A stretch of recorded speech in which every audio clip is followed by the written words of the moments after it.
Hello and welcome to Jessie James Beads. Today we're working with the September edition of the Magical Mystery Bead Box by Jessie James Beads.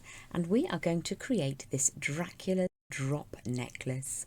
Let's head down to the board and we'll take a look at this very easy to complete project. So here is the Dracula drop necklace. What do you think? The colours in this bead collection are absolutely glorious. Very, very beautiful. Now obviously you can mix things up and use a different collection of beads, but these are the ones I've chosen. Particularly love this faceted fancy drop bead. So there are two key wire techniques in this piece. So you've got a variation up at the top of a rosary link. So that's a piece of wire that has a loop on either end. And then we've got a handmade head pin alternative just down at the base here. And the rest of it, we're going to be using some Beadalon 7-strand beading wire. We're also going to be using a small amount of either 18 gauge or 20 gauge wire, some crimps and some covers, and then you can add whichever chain you fancy. There is so much chain in the September Magical Mystery Bead Box. I believe that you can make 3 full-length necklace chains with the intermission chain collection. For our first technique today, we're going to learn how to create an alternative to a head pin. I've chosen to use this beautiful fancy faceted angular bead, and what we're going to do is to use a small amount of wire to create an alternative to a head pin. So this piece of wire is a length of 18 gauge. I'm working with artistic wire in a gold colour today, but I have also worked with a raw copper on the display piece, so whatever kind of wire you fancy. If you don't have any 18 gauge, you can absolutely use 20 gauge for this part of the technique. So I have only about 4 inches here, and that's still probably slightly more than we need. So we're going to commence by making a double spiral. I'm just going to warm that wire through. It's a little chilly today, so let's get it to behave. To begin with, I'm going to start very close to the end of that wire, near the tip of my round nose pliers, and I'm going to create about 2/3 of the way round a circular form. And then I'm going to give that a little bit of a gentle squish, and then I'll push those 2 pieces together, and in that way you get a really nice circle form in the centre. I'm going to bring the wire around for a second time. If you prefer, you could go for a 3-wrap spiral. It's absolutely up to you. Once I've got the basic spiral form, I'm going to give it a squish to make it nice and strong. I'm going to flip my grip, take my pliers and bring that wire away from the circle at a right angle. The next thing I'm going to do is to create a small gap just at the point that the wire comes away from that double spiral, like so.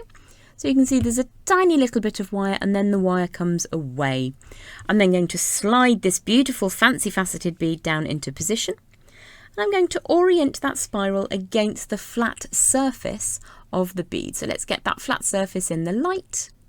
You can see the flat surface I'm aiming for, and I'm just going to push down that double spiral so it sits against that face. Now it's really pretty double spiral, so when the necklace swings and moves, which it will because we've got that glorious Beadalon beading wire to use today, it's very flexible, then it means that this will sort of spin around and you'll see both the spiral aspect and the naked side of that fancy bead. What we're going to do next is to create a beautiful wrapped loop up at the top so that we have this then as a component to use later. I'm holding across that wire, pushing it forwards, and then I'll grab in my round nose pliers. If you prefer, you can use your memory wire finishing pliers to create this loop. It only needs to be quite a small loop, so I'm going to use the 2mm side. And you can see that you can take this in very small steps to make a round form that suits your needs. Draw that all the way across so you get that round form up at the top. And then I'm going to grip carefully across that round form, give it a tiny squish to make it nice and strong. Super important if you're working with that 20 gauge wire instead of 18 gauge, just to make sure that it retains its shape. I'm then going to draw that tail around to infill that gap. Now we don't want to put any pressure on the top of a glass bead, so what we're going to do is to wrap that until it's almost filled the space. And then I'm just going to trim away as close to that coil as possible. Let's get that out the way. And then I'm going to be at pains to make sure that that cut end, let me just make sure that you can see that. You see it's sticking out a little bit up at the top there. So what we're going to do is to make sure that that sits down against the core. I'm going to cover the top of the bead with my thumbnail and then ensure that that cut end sits down against the core. Then you have your first component ready to go.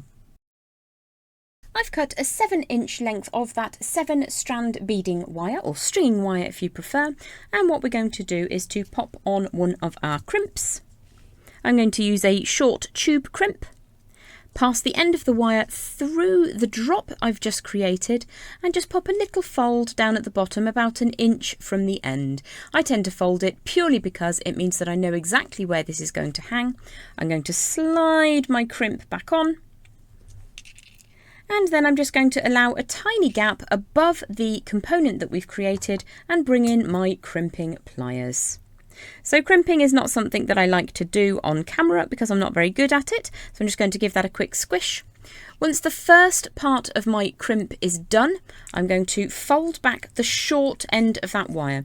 I'm going to pull it sharply and firmly up and away from that crimp, and then I am going to trim that little tail away. And then we're going to do the second part of our crimping. So let's just hold that sideways and then pop that in the right gap, I hope. Probably should get new glasses at this stage. And then we're going to pinch that up so that it folds up really nice and neat and tidy.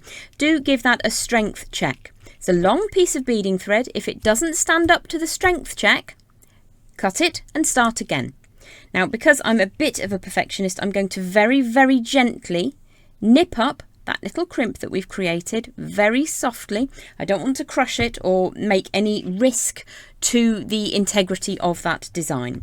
So I'm going to then bring in one of these beautiful opaque red faceted half-coated beads from the now showing Dracula collection, and that very neatly fits over the top of your crimp and it looks like you're suspending from just out of nowhere.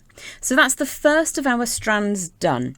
What we're going to do next is to grab some more of that bead stringing wire and then choose whichever beads you fancy to build up another 2 component drops. So I'm going to grab a 6-inch length this time. Pop that back on. This is the one that I'm using today, which is a brilliant or bright colour 7-strand from Beadon. And then I wanted to use these beautiful drop beads. So I'm not going to make you sit through me doing everything twice because that would be very dull indeed. So I'm just going to fold that bead stringing wire either side of the bead hole. Once I have done that, I'm going to add on a crimp in exactly the same way. On this first one, I'm going to use one of these beautiful black sparkly composite beads to cover up the crimp, and then on the second one I'm going to use 2 of the glorious, very, very sparkly and spangly wheel style spacer beads that have got those lovely sparkly rhinestones in. Exactly the same way I'm going to pop the bead on, make a crimp, and then add something to cover that crimp. So I'll join you back in a second when I've got 3 component parts to put together. So we have now here our 3 component drops. You can obviously arrange them however you wish. I quite like having this large and quite beautiful fancy faceted drop down at the bottom, but as I say, you can arrange them however you want. You can get them quite close together. In terms of length, if you want a slightly shorter necklace, it's absolutely up to you. So I'm just going to push those around until they sit how I want them to, and then what I'm going to do is to come all the way up to the top and try to feed on this little crimp tube. So just get all 3 pieces of wire through the crimp, and then what we need to do is crimp in the position that we imagine this large red faceted opaque bead to sit. So I think I quite like that one down in the middle, and then I'll just push those until they sit as I desire. So what we're going to do now is just pinch those 3 wires together, make sure that the 3 beading wires sit side by side so that when we do the crimp it actually works really neatly. So pop that into the channel and just allow that to take on that little sort of C shape, and then we're going to hope that I can go 2 for 2 and close that up gently. So that now sits really nicely. So we're going to pop on a crimp cover on this one. I think I have 2 matching ones. Yes, they're these softly sparkly ones. So I'm going to pop my crimp cover on. Now, some people use the crimping pliers to close up the crimp cover differently than how I do it, but this is just the way that I get on best with them. So I'm just going to close that up in a couple of little bites of the cherry. You obviously close your crimp cover however you desire. Once you've got your crimp cover over the crimp, what we're going to do is to take off 2 of these wires. I usually go for the shortest 2, just because it means I've got a little more beading wire to work with. So in order to not disrupt the flow of the necklace, I'm just going to pull those out to the side for now, and then get in as close as I can with my snips or with my flush cutters. So those are still quite usable. You can recreate the design with shorter drops if you wanted to. Don't chuck those away, they're still very useful. So then we're going to add on another one of those lustrous, half-coated, opaque red rondelle beads from this beautiful now showing Dracula collection, and this is from the September edition of the Magical Mystery Bead Box from Jessie James Beads. What we're going to do then is to turn a loop and add another crimp. So let's go for a little crimp tube. And then we're going to create a loop. Now what can sometimes happen is when you're feeding your wire back through, you might end up losing the crimp inside the bead. So what I tend to do is to make the loop, hold that crimp bead away from the bead, and then allow that to pass outside of the bead, and in that way you've got a little bit more control and you're not going to be losing inside the bead your chosen crimp. So I'm going to make that quite a small loop, bearing in mind you don't want it hard up against the bead because then it will be tricky to get the crimp cover on.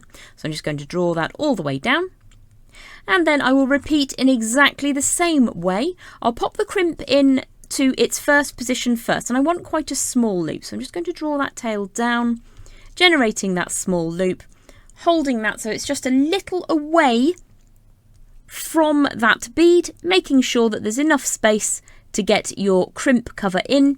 You might need to just adjust it so that it's small enough. I'm just going to do the first half of the process because I imagine watching me do crimps is probably quite dull. So I'm going to trim away my beading wire, add on my next crimp, and then we'll move on to the last part of today's tutorial. For the last part of today's tutorial, we're going to use a classic wire working technique. We're going to create a double wrapped loop, which is exactly the same as if you were making a rosary linked chain. So I have a 4-inch length of 18 gauge wire. If you really are struggling, you could try the 20 gauge, but it's a little bit softer. So if you do use 20 gauge, make sure that you squish around the top loop to make sure that it's nice and strong. Now I am going to put a bend about 1.5 inches from one end of that 4-inch length of wire, and I'm going to create a small loop on one end of this little section, making sure that that's centralised. I'm going to give that a delicate little squish to make sure it's strong and open it up. The wire I have in my hand is raw copper and it's 18 gauge. Close that up by hand, and then we're going to do 1 or 2 wraps just to get that sitting in position.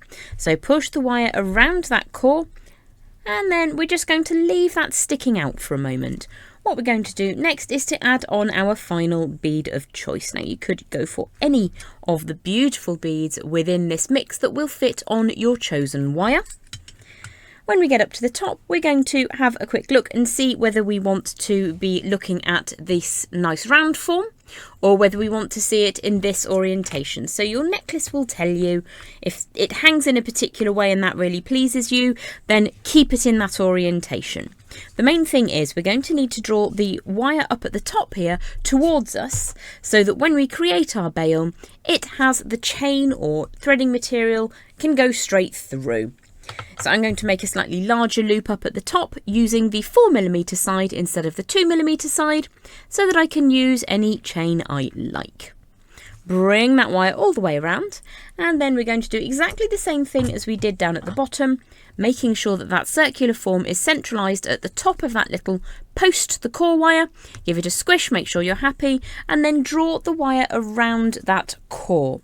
So the reason I've gone for 2 turns and then stopped is so that I can assess how much I want to kind of balance these little wraps. You don't have to do that. I certainly didn't do it on my demonstration piece, but if you're going to make it in this fashion, then you may prefer to have it in that kind of wrap.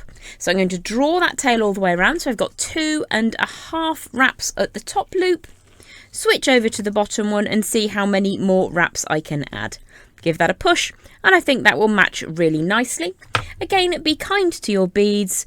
Trim the excess of wire away as close as you can to those little wraps on the core. Do that on both ends. Take your time. Rushing is what leads to accidentally cutting through the bail or nipping it with the edges of your cutters. So just take your time, slow down, and make sure that you're happy with your finish. When you finish any little wrap on a wrapped loop, make sure that you tuck that end down neatly against the core. Now the core is the wire that goes through the middle of the bead. So I need to repeat that on the other side just to make sure that that sits nice and neat and tidy. Once I've given that a squish, I'm going to pop my necklaces side by side. And you can see, even though I've used the exact same techniques, these 2 necklaces are slightly different. You've also got lots and lots of other beads within this single bead pot to work with to recreate your very own Dracula's Drops drop necklace. This is Jessie James Beads. My name is Jem, and today we're working with the September edition of the Magical Mystery Bead Box.